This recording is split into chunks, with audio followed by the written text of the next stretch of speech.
Hello my soccer universe, to a review of an overall good first leg of the round of 16 in the Champions League, although it feels that most matches already are more or less decided. And that probably is not that great. The 2 days also had very different flavors. I thought that the Tuesday was all about Real Madrid against Atletico, because the other games either didn't really interest me this much, but also were kind of lopsided matchups as well. But more goals were scored on Tuesday. Thank you, Arsenal, for that one. On Wednesday, I thought there were way more exciting matches, with probably only the early match Feyenoord against Inter not that exciting me as much, because Inter I knew is gonna win that one.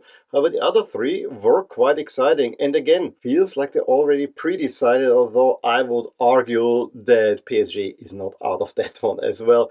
To me, that's the biggest headline. This was a robbery in Paris.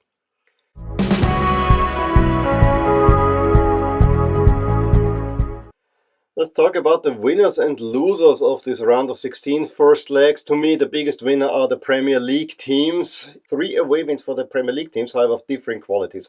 Arsenal, absolute brilliant performance against a hapless PSV team, I unfortunately have to say. Aston Villa, a little bit of luck. Liverpool, tons of luck, and a world-class goalkeeper to get them through this one. Another winner, Bayern Munich, can still dream of a final at home. And I think Barcelona getting out of Lisbon with another win with 10 men less. They definitely have to be considered winners there. To me, the big losers have to be the Low Country team after having this great playoff round where they got all of them through. Club Brugge, unlucky. Feyenoord, too many injuries that they really can match Inter and PSV.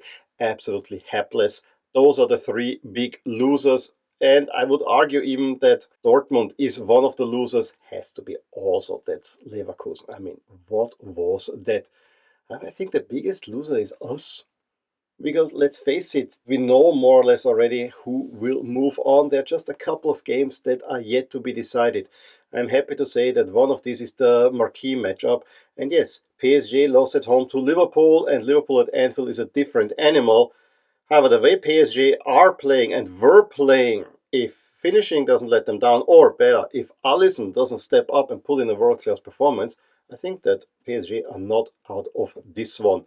And the other tie that is very much open is Lille against Dortmund, and I would argue the Madrid derby. The rest, I don't really see the other sides coming back. But before we look at the chances in detail, I would say let's briefly summarize the 8 games that happened on Tuesday and on Wednesday evening.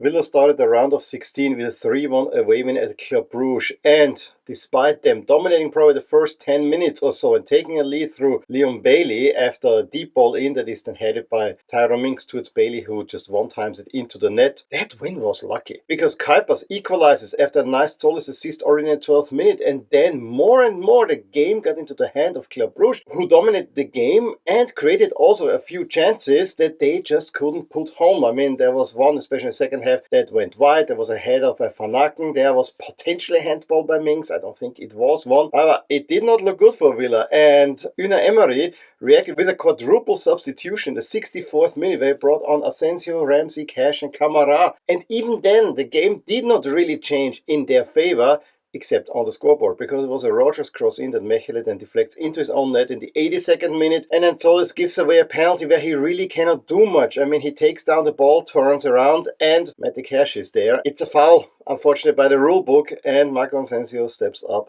3-1 Villa, who now look very much set to move on into the quarters. In the end, Dortmund fans were not happy with the 1-1 draw at home against Lille. They dominated the first half, took the lead through a beautiful, absolutely gorgeous shot by Karim Adeyemi from the edge of the box. The way he hits the ball was a dropkick and then just glides over the tips of the grass, if you would like, and then just inside of the post and into the net. An absolute peach of a goal.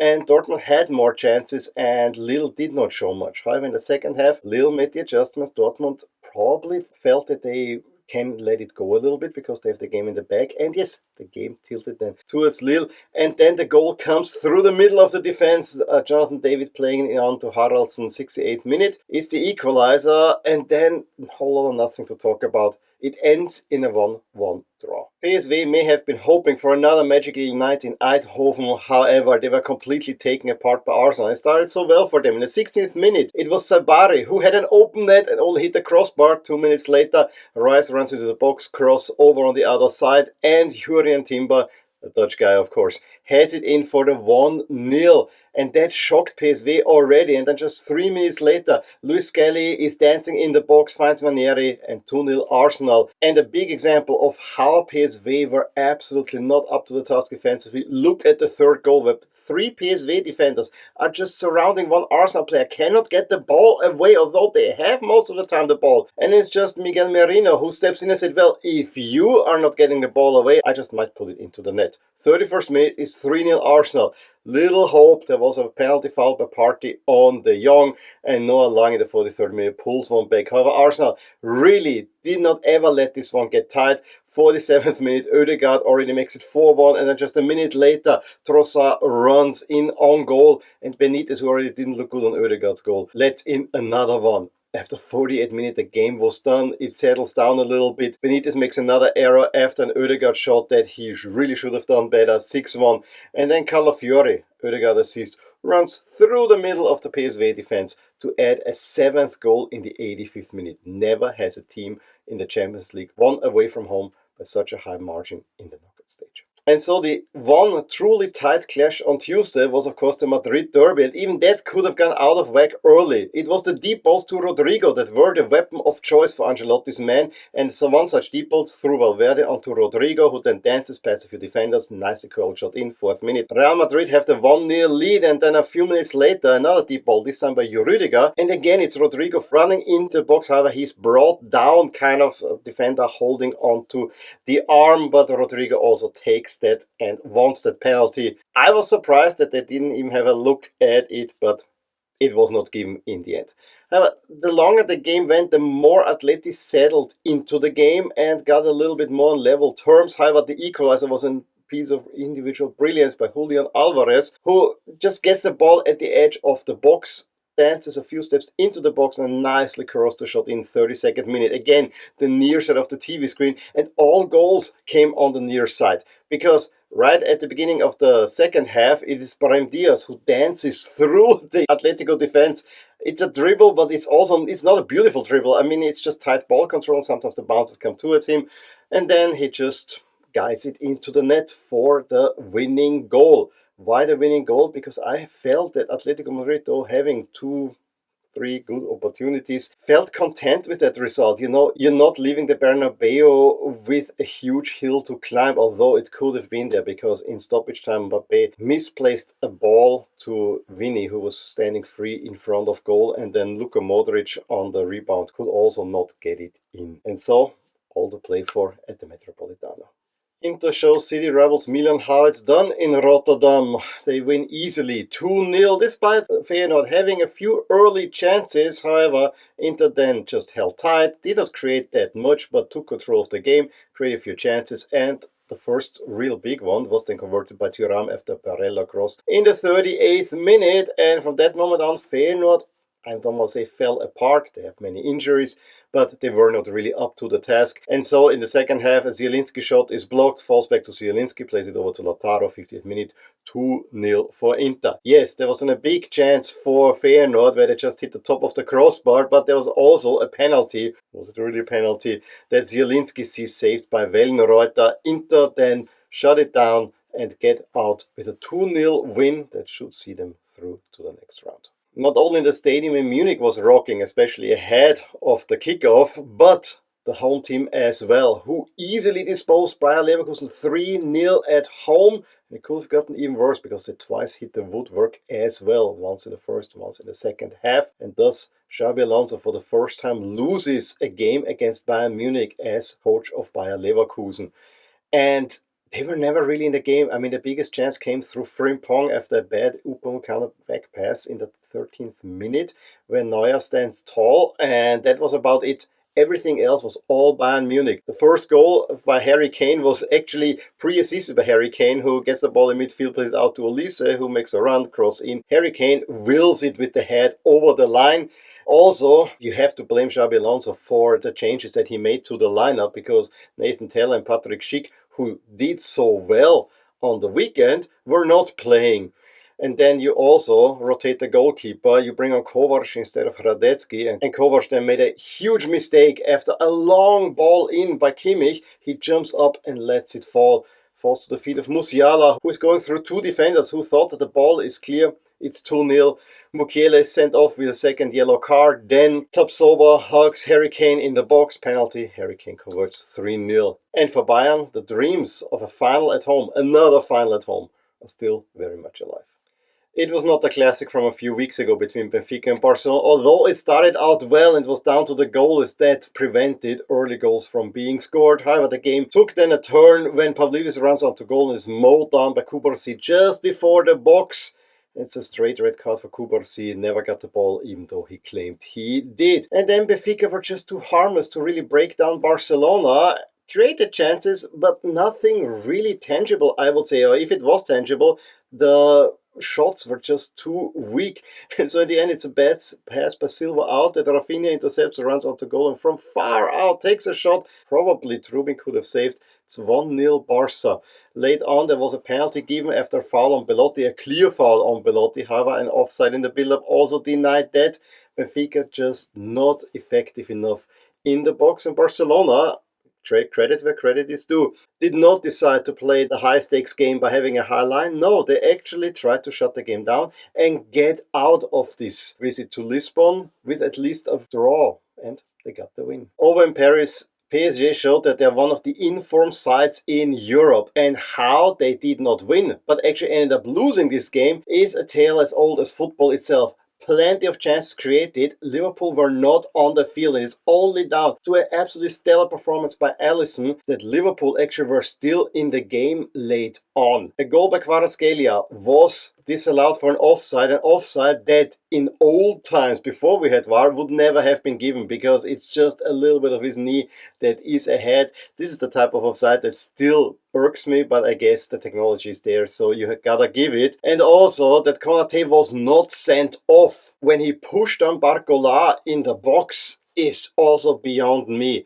This is whistle swallowing or relying on VAR, who will not overturn a subjective call. This was a clear mistake. Should have been 11 against 10. But again, the big hero was Alisson, and PSG, yes, some of the shots were maybe too hastily taken. An early one, for instance, by Neves, he just has to get it on goal. And yes, free kicks by Kvaratskhelia or some wide range shots. Yeah, you have to place them a tad better, but this was really down to Alisson. And Alisson is also at the heart of the winning goal. Salah had to come off, Elliott comes on for him, and then it's a long ball out by Alisson, finds Nunez, who also had come on in the second half, controls the ball, plays it over to Harvey Elliott, who one times it into the net, and Donnarumma should have done better. Robbery in Paris. That much I can say. However, I don't feel that this tie is done, but Liverpool have to show a different face at Anfield.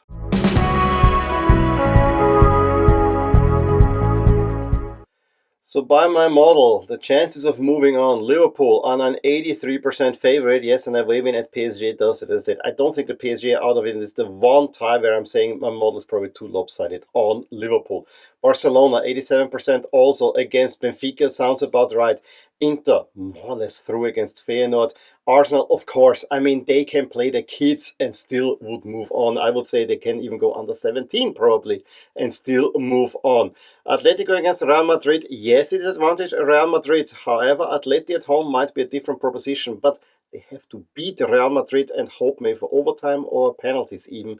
Not sure if that will happen. So I can see why Real Madrid are the favorites there.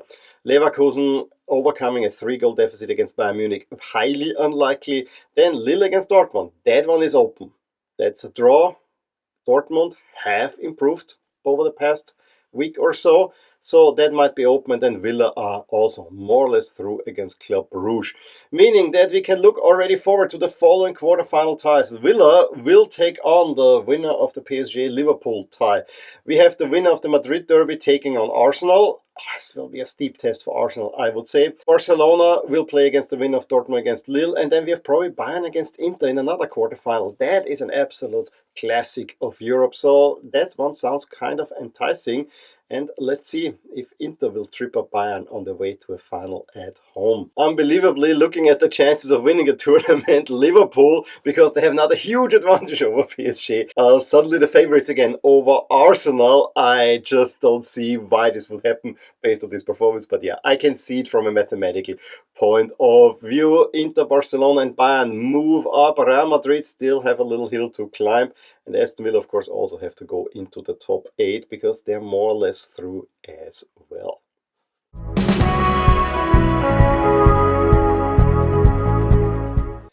Let's look at the return legs. I think on Tuesday you don't necessarily need to watch the early game unless you want to see some nice football by Barcelona, if they can.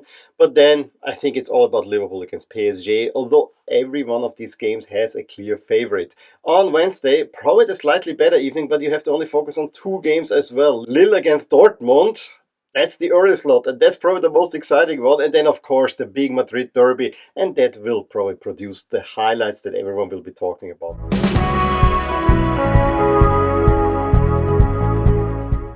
Yeah, to be honest, I was hoping a little bit more from these first legs. At least a few ties really delivered, but one could also feel the nervousness in that. It was not the spectacle unless you were in Eindhoven, but unless you were an Arsenal fan, you didn't really enjoy that one, I would argue. And so the return legs, we have to only focus on a couple of games. I'm already looking forward to the quarterfinals because I think there's some really, really good matchups in there. We might get a Battle of Britain between Aston Villa and Liverpool. That could be interesting. In any case, please let me know your thoughts on what you thought about the first legs in the Champions League in the comments below. Give me a thumbs up if you enjoyed this video. Subscribe to my channel if you want to see more videos like these. And I will talk to you soon about more things in my soccer universe. Bye! Hey there, I really hope you enjoyed this video. And if you did, here are some videos and playlists that you may enjoy too. Also, please consider subscribing to my channel and hit the little bell icon so you get notified whenever something happens in my soccer universe. And with that, have a wonderful day. Bye!